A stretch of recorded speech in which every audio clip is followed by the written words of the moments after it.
truk kontes full muatan matcha menabrak tiang listrik di jalur provinsi Pakistan. Kecelakaan diduga karena sopir gagal mengendalikan mesin W16 pada 7000 rpm yang menyebabkan truk oleng dan keluar jalur. Untungnya truk ini sudah dilengkapi dengan full item armor di bagian bak, sehingga kerusakan parah hanya terdapat pada per daun depan yang retak dikit. Roda depan sampai bergeser beberapa sentimeter dari singgasananya. Area berpasir di luar jalur beraspal mampu mengurangi kerusakan yang diterima lawan. Prinsipnya sama seperti jalur khusus remblong pada daerah yang didominasi turunan, di mana pasir akan meredam kecepatan kendaraan dengan cepat tanpa kerusakan fatal. Tiang listrik yang ditabrak truk dengan full item defense ini langsung berubah menjadi Lego karena tak mampu menahan damage yang diberikan. Aliran listrik untungnya langsung dimatikan, sehingga mekanik Pakistan bisa segera adu mekanik dengan truk. Namun tak bisa dipungkiri, daerah yang terdampak pemadaman arus listrik juga pasti tidak baik-baik saja. Apalagi proses evakuasi yang dilakukan tidak mungkin bisa selesai dalam waktu 1-2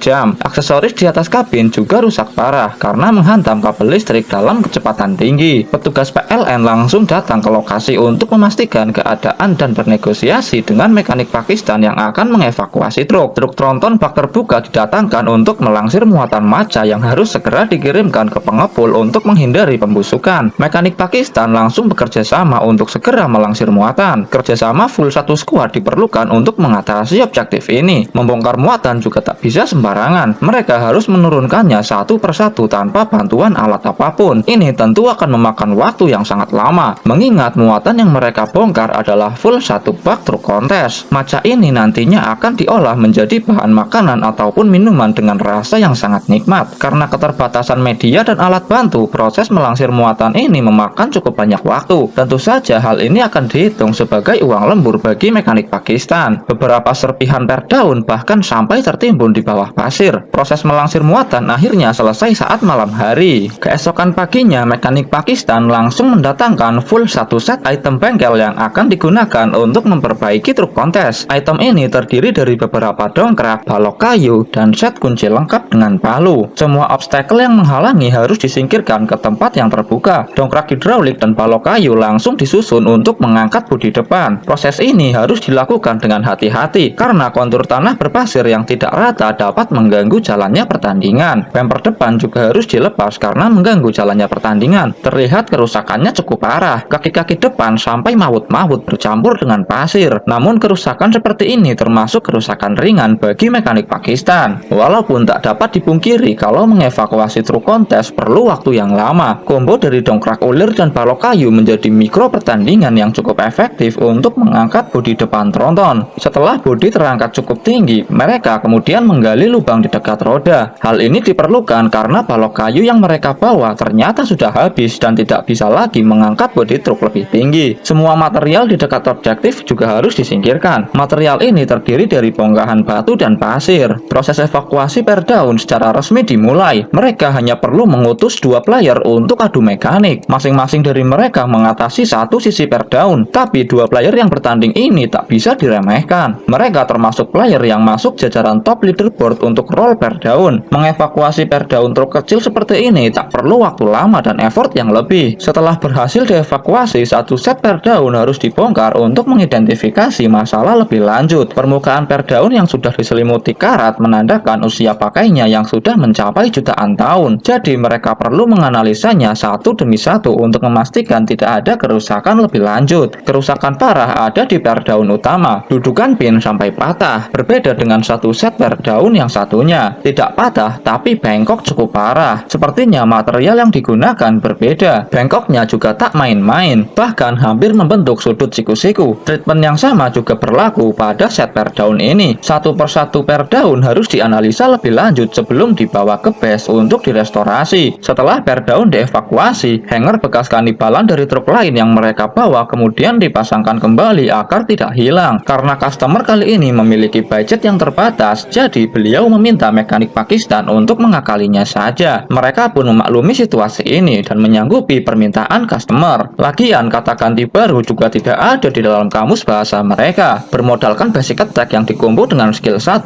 mereka berusaha keras untuk meluruskan kembali per daun ini. Uniknya mereka juga menggunakan sasis tronton sebagai landasan dan alat bantu. Basic attack yang dilancarkan harus dilengkapi dengan skill pasif untuk untuk menghindari friendly fire. Tak perlu alat bantu ukur apapun. Mereka mampu menganalisa dan memperkirakan output serangan yang dilancarkan sehingga dapat meluruskan kembali per daun tersebut. Sasis yang patah juga bisa disambungkan kembali dengan skill 2. Teknik yang digunakan tak bisa dilakukan sembarangan. Hanya dialah yang terpilih yang dapat melakukannya. Tambahkan juga potongan per daun lain untuk meningkatkan defense. Metode seperti ini dapat memastikan kekuatan per daun adalah sama seperti sebelumnya. Setelah kedua per daun berhasil direstorasi, mereka langsung membawanya kembali ke Land of Dawn untuk segera dipasang. Sesepuh di sana ditugaskan untuk menangani objektif ini. Beliau bahkan mampu memprediksi gerakan lawan. Rekannya hanya membantu untuk memberikan support kepadanya. Merakit per daun seperti ini dapat disolo oleh beliau dengan tempo yang sesingkat-singkatnya. Setelah dirakit, dia meminta bantuan rekannya untuk memasangkannya pada hanger. Setelah down, objektif selanjutnya adalah memasangkan as roda seperti semula. Proses ini cukup sulit mengingat mereka tidak melepaskan roda terlebih dahulu. Bahkan perlu waktu sampai malam untuk menyelesaikan pertandingan kali ini.